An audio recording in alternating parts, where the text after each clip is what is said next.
7 seconds. Bill Nye the Science Guy. Bill Nye the Science Guy. He's not the science guy in this video on abortion. This is what major headlines had to say. Huffington Post. Bill Nye debunks anti-abortion logic with science. Newsweek. Bill Nye brings down the hammer of science on abortion opponents. Well, we want to be facts-based. We want to be objective. So I want you, those watching this, be objective. Let's look at the facts. I don't think Bill brings science to bear on this issue. I think he throws out so many straw man arguments, poor argumentation all the way through. It's really embarrassing, many of the arguments Bill uses. Let's get started.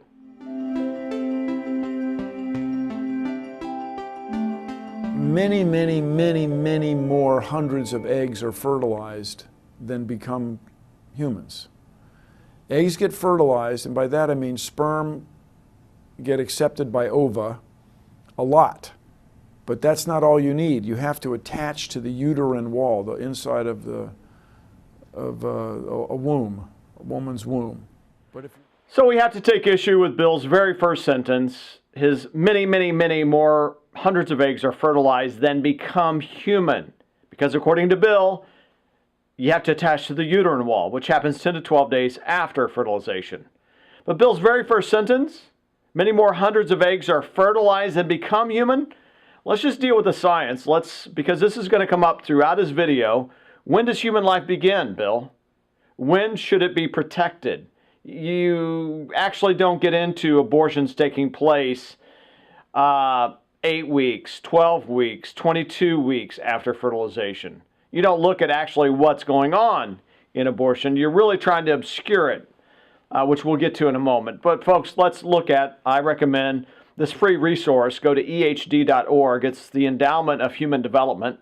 It's not a pro-life organization. Actually, if you look, it's affiliated with like National Geographic. They have a booklet you can download for free. It's the Biology of Prenatal Development. There's a little picture of a 7.5-week-old embryo in the womb. If you look at page 4, this is what they state. Biologically speaking, human development begins at fertilization. And then they quote, look at footnote 13. They quote from embryology textbooks, like Moore and Prasad's book on embryology. And we could go outside this resource and look at T.W. Sandler's, Langman's Embryology. Okay, 7th edition, page 3. What do we read? We read that the development of a human begins with fertilization. So Sandler's, Langman's Medical Embryology, 7th edition, states that the development of a human begins at fertilization. The ehd.org booklet on prenatal development says it begins with fertilization. Let's go to that bastion of conservative truth, the New York Times. In 1981, they ran this article.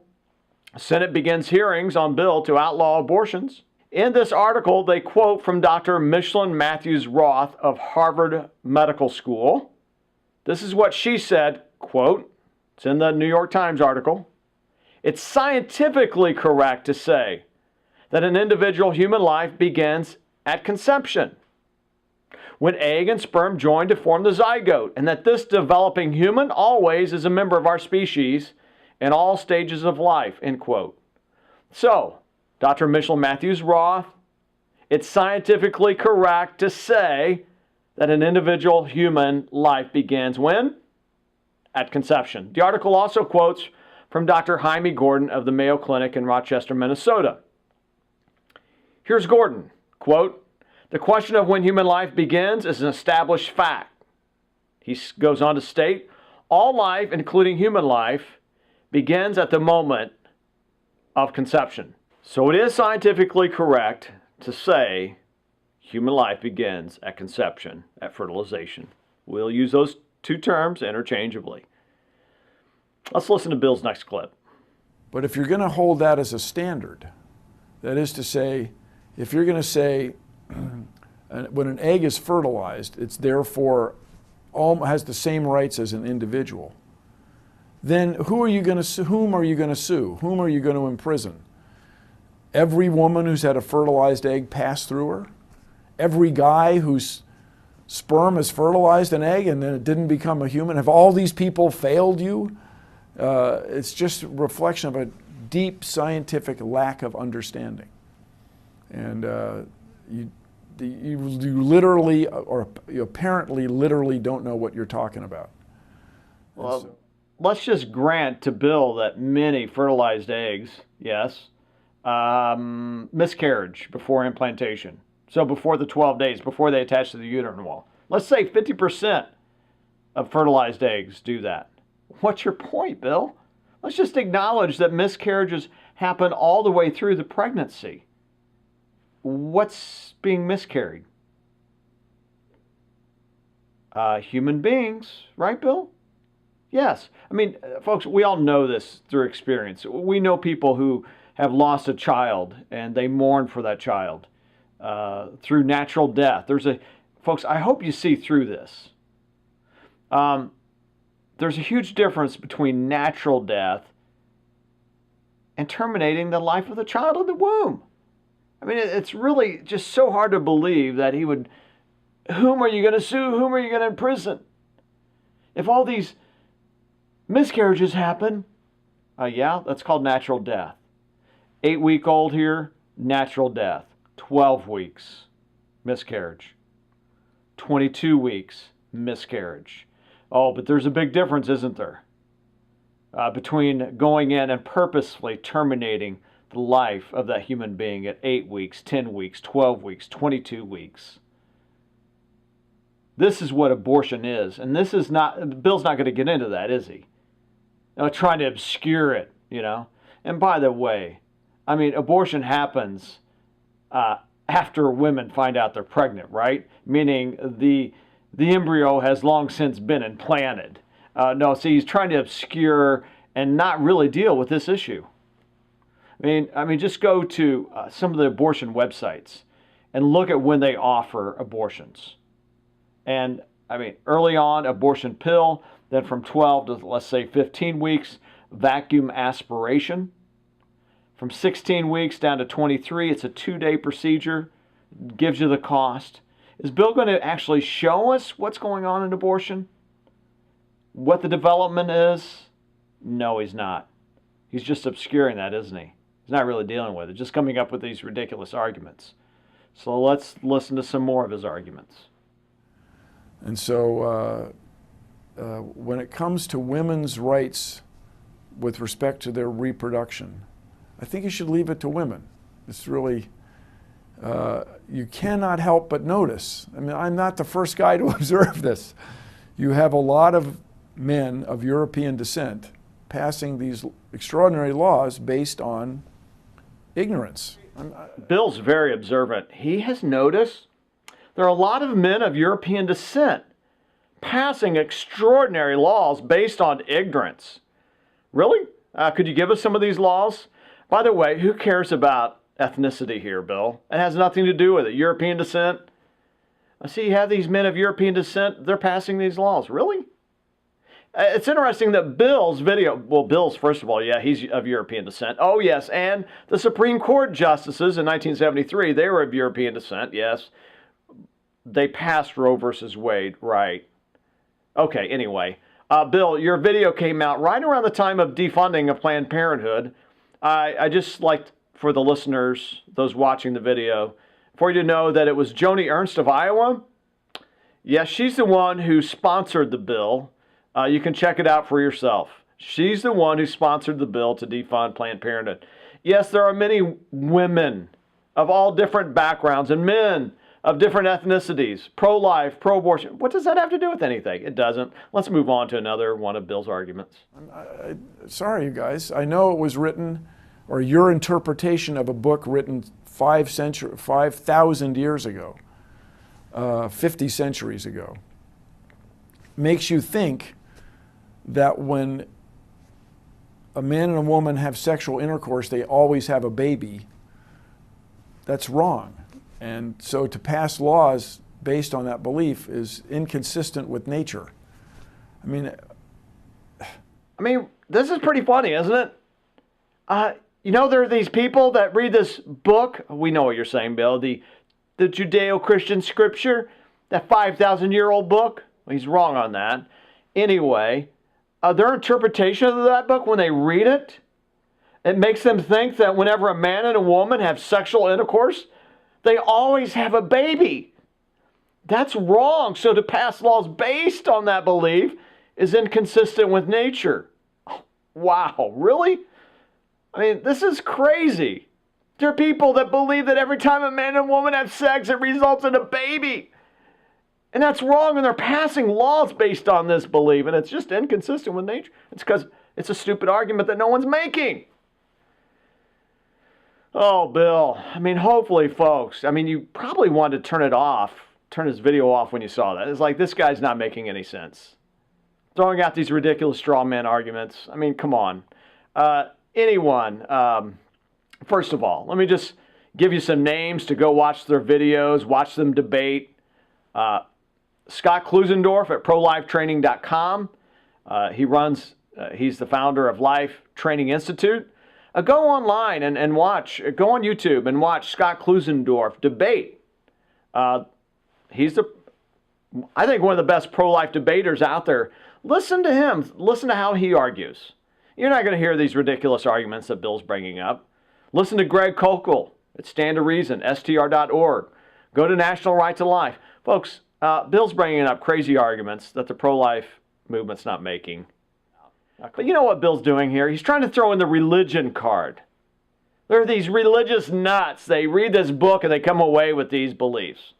No, the pro-life movement, those that are Christians or of practicing Judaism, whatever, they're religious people. Yes, they're following the same science. That life, begins at conception. And they believe that life in the womb should be protected. We don't have the right to terminate this child's life. They read, yes, in that ancient book, Bill, that human life in the womb is considered a life. So we know what you're doing here, Bill. You're throwing in the religion card, and we're not going to buy it. Folks, I just want you to know, there are atheists and agnostics. Yes, go to prolifehumanist.org, clinicquotes.com, secularprolife.org. They're going to be using science as well that we've already seen on this video. Bill wants to throw in that religion card. Don't let him. It's hard not to get frustrated with this, everybody. And I know nobody likes abortion, okay? But we can't pick apart everything in Bill's video, but you know, this, once again, this idea that no one likes it. Come on, guys, no one likes abortion. Okay, and your point is, no one likes abortion?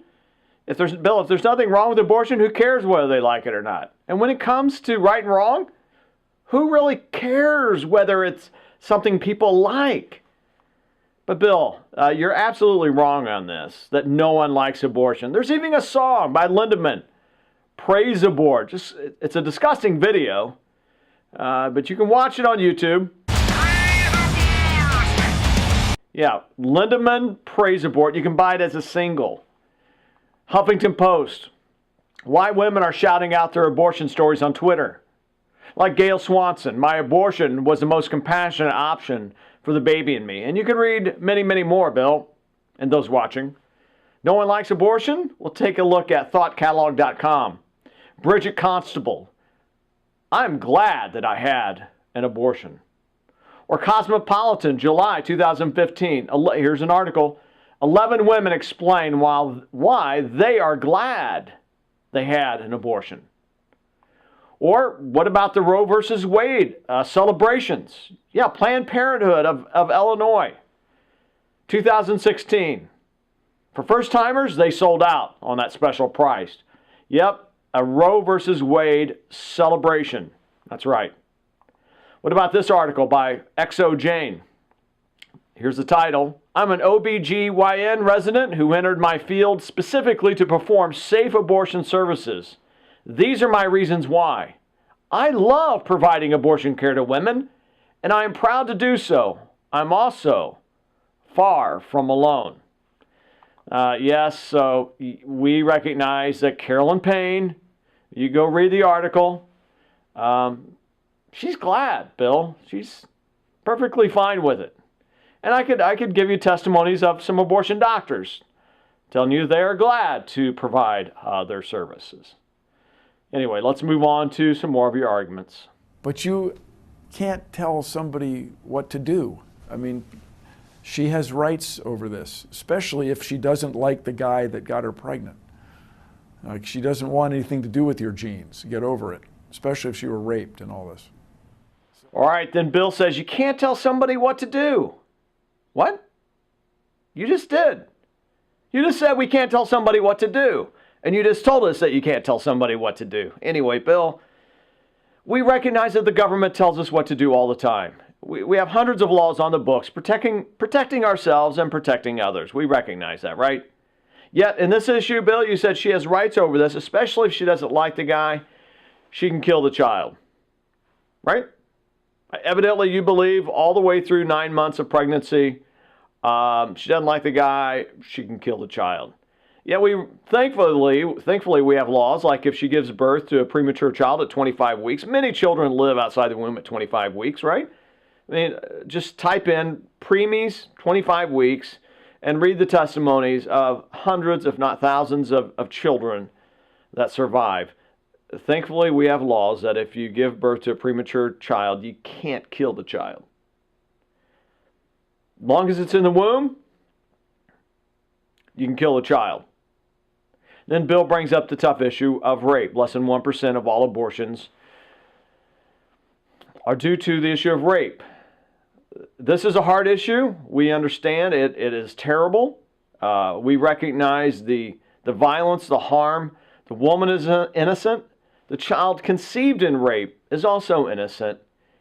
The rapist is guilty, prosecute him to the full extent of the law. But then to turn around, if we believe that this is a human being in the womb, and it is, abortion takes the life of a human being. Can we justify killing this innocent human being in the womb because he or she was conceived in rape?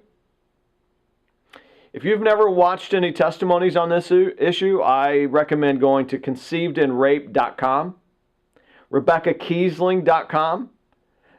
Just type in on YouTube, Conceived in Rape, and watch all of the testimonies of folks who've, well, I'll just let you, many different stories concerning the issue of rape. I want to show you this one by Pam Stencil.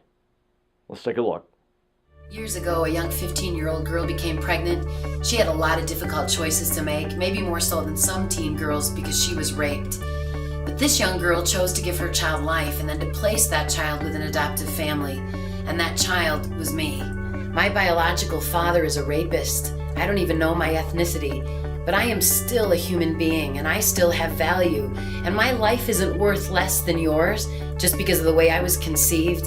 And I don't believe that I deserve the death penalty because of the crime of my biological father. I've never met my birth mom. Someday I hope to. And if I get that chance, I'm going to wrap my arms around her and I'm going to tell her I love her because she loved me enough to give me my life and then to give me my amazing family. I'm the oldest of 8 children, 7 of us adopted, every color of the rainbow in my family. And I know that those 2 gifts were a gift from a very scared 15-year-old girl. So it's very frustrating on the other side. We have so many more important things to be dealing with. We have so many more problems. To squander resources on this argument based on bad science, on just lack of understanding, it's very frustrating. Bill says we have more important things to deal with than this issue. Really? Like what? I think this is an important issue. 3,000 lives a day are being denied. 3,000 human beings a day are being denied the right to see the light of day. They're being killed in the womb. 1.2 million a year. 50 million since Roe versus Wade. This is an important issue. I invite you to check out the truth. Check out the facts. Just go to a couple of these websites, 3 of them. Take time. If you don't think this is an important issue, please take time to go to abortionno.org or Abort73 or abortionprocedures.com. Check out abortionprocedures.com and watch Dr. Levantino, a former abortionist, describe what he did for a living. He goes through the procedures, talks about the development, Take time to check out these resources and decide for yourself, is this an important issue? And then speak out. Vote for people that are going to promote the pro-life viewpoint. Talk to other people about those in the womb who are being denied the right to life. It's not just our perception about these little unborn people. No, they are little human beings. We were all once that size. Right? Come on. Do the right thing. Check it out and see how important this issue really is. Let's watch Bill's next clip. Very frustrating. You wouldn't know how big a human egg was if it weren't for microscopes, if it weren't for scientists who are medical researchers looking diligently.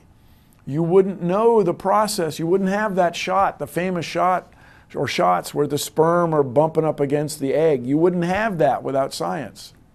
So then to claim that you know the next step when you obviously don't, is trouble. Okay, let me do that again. Let me just pull back. Now, Bill, really? You wouldn't know how big a human egg was if it weren't for microscopes. You wouldn't either, right? If it weren't for scientists and medical researchers looking diligently, you wouldn't know the process. No, and you wouldn't either. I mean, is your degree, Bill? You're a scientist. You're the science guy. But it's not in biology. It's not in embryology or any of that. Is it, Bill? No, it's not. No, we're thankful for scientists, Bill. It's not, Bill, it's like you're saying, a scientist, yeah, we're letting you guys know about the prenatal development and all that. So when you claim to know the next step, when you obviously don't, is troubling. What? No, folks, let's just be real here. There are pro-life scientists and researchers and doctors, and there are pro-abortion or pro-choice doctors, scientists, researchers, etc., right? So, Bill, your point just simply does not make sense. So let's move on to another one of your arguments. Pull back. At some point, we have to respect the facts. Recommending or insisting on abstinence has been completely ineffective. Just being objective here. Closing abortion clinics, not giving women access to birth control has not been an effective way to lead to healthier societies. I think we all know that. And I understand that you have deeply held beliefs and and it really is ultimately out of respect for people, in this case, your perception of unborn people. I understand that. But I really encourage you to look at the facts. And I know people are now critical of the expression fact-based. But what's wrong with that? Bill says, I know you have deeply held beliefs, and it's ultimately out of respect for these little unborn, or your perception of these little unborn people, that you do what you do. But he really encourages us, you and I, to look at the facts. I mean, what's wrong with facts-based? What's wrong with the expression of facts-based? Nothing. See, Bill, I know what you're condescendingly. What's wrong with facts, folks? Nothing's wrong with facts. We're trying to look at the facts, Bill. The fact that this 16-week-old child in the womb, yes, this is a model. We believe it should be protected. It's not just our perception. It is a human being in the womb. Let's move on. So I just really encourage you to not tell women what to do and not pursue these laws that really are in nobody's best interest. Just really be objective about this. We have other problems to solve, everybody. Come on. Come on. Let's work together. And then, once again, he says, don't pursue these laws that are in nobody's best interest. Really? Nobody's best interest? Well, I want you to take a look at Gianna Jessen and Melissa Ohden's testimony before Congress right around the same time that Bill came out with his video. Let's close this critique with their testimony. Let's watch. This is the number of abortions that Planned Parenthood's 2014 fiscal report lists as being completed that year. Based on these numbers, 897 children will lose their lives to an abortion completed by Planned Parenthood each and every day. Why do I find this horrific? Because I actually have a lot in common with them. I was meant to be one of them. I should have been just another statistic, but by the grace of God, I am more than a statistic. I come here to you today as a wife, a mother, a daughter, a sister, a master's level prepared social worker, and yes, as an abortion survivor. From a botched abortion to the dreaded complication, a child who lives, I've been called just about everything that you can imagine. But if you want to turn your attention up to the screen, as you can see in my medical records from 1977, kind of right there in the middle, saline infusion for an abortion was done, but was unsuccessful.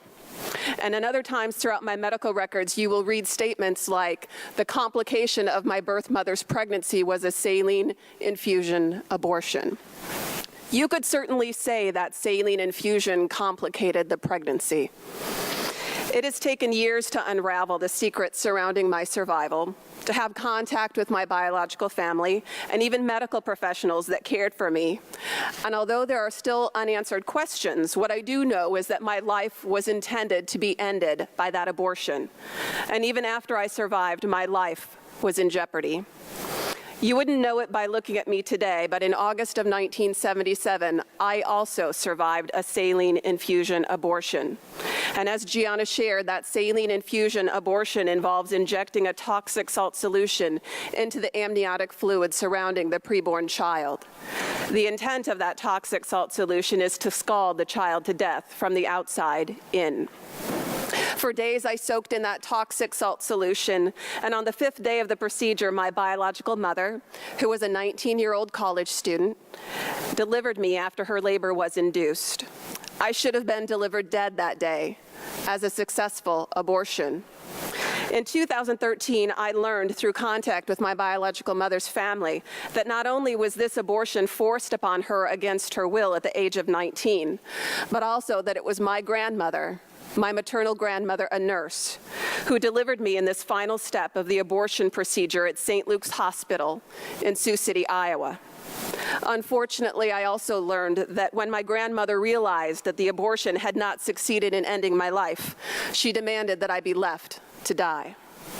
I may never know how exactly 2 nurses who were on staff that day found out about me, but what I do know is that their willingness to fight for medical care to be provided to me ultimately sustained my life.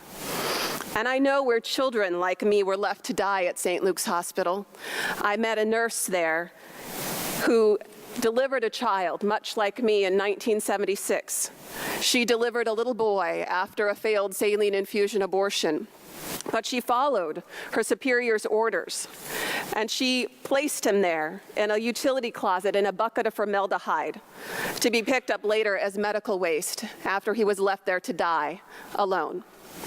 A bucket of formaldehyde in a utility closet was meant to be my fate after I survived that abortion attempt. I weighed a little less than 3 pounds when I survived. I suffered from jaundice, severe respiratory problems, and seizures for an extended period of time. And one of the first notations in my medical records by a doctor after I survived is that I looked like I was about 31 weeks gestational age when I was delivered. Despite the miracle of my survival, the doctor's prognosis for my life was very poor initially. My adoptive parents were told that I would suffer from multiple disabilities throughout my life. Yet here I am today, perfectly healthy. Yet I know it isn't just how abortion ends the life of children like me that isn't talked about in today's world. It's also not discussed what happens to children like me who live. I can tell you we are your friend, your neighbor, your coworker, and you would likely never guess by passing us on the street that we survived what we did. In my work as the founder of the Abortion Survivors Network, I have had contact with 203 of these other survivors. Letters from some of those survivors have been submitted to this committee. I'm here today to share my story to not only highlight the horror of abortion taking place at Planned Parenthood, but to give a voice to other survivors like me, and most importantly, to give a name, a face, and a voice to the hundreds of thousands of children who will have their lives ended by Planned Parenthood this year alone. As you consider the the horrors of what happens at Planned Parenthood each day, I would urge you to remember my story and Gianna's too. We may not have survived abortions at Planned Parenthood, but the expectation for our lives to be ended by abortion are the very same as those who do lose their lives there.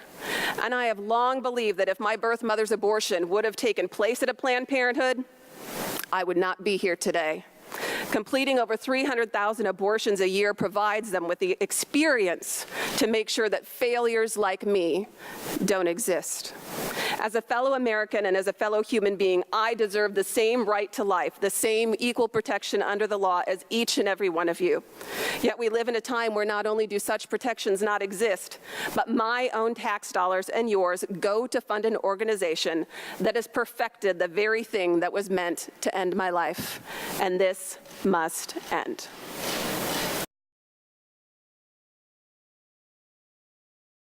Good morning.